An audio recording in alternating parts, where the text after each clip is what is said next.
In the event of a flat tire, first, make sure you're parked on a firm, level surface, safely away from traffic. Avoid ice or slippery areas. Turn off the ignition, turn the hazard lights on, and set the parking brake. If possible, block the front and rear of the wheel diagonally opposite the jacking position. For example, if the right front tire is damaged, block the left rear tire.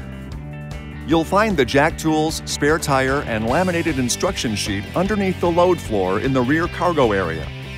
Lift the load floor and prop it upright in the groove provided. Remove the wing nut from the spare tire, then remove the spare.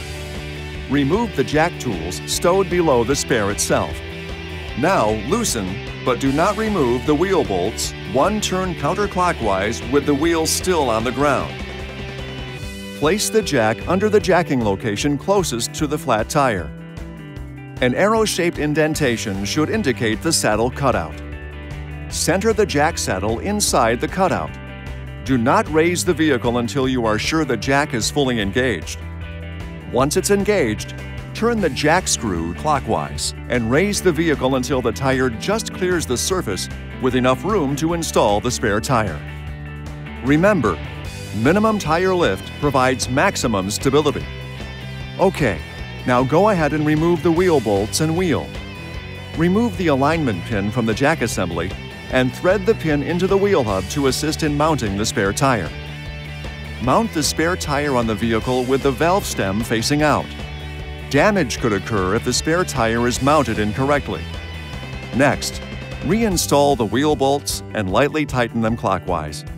At this point, it's safe to remove the alignment pin. Turn the jack screw counterclockwise to lower the vehicle, then remove the jack.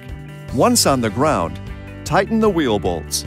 Alternate wheel bolts until you've tightened each one twice. Maximum effort should be used for final tightening of the wheel bolts. Have the tightness checked with a torque wrench by an authorized dealer or at a service station. Finally, secure the tire, jack, and tools in their proper locations. Remove any blocks from the wheels, and you're ready to go. This video is not intended to take the place of your owner's manual. For complete details and other important safety information, please see your owner's information.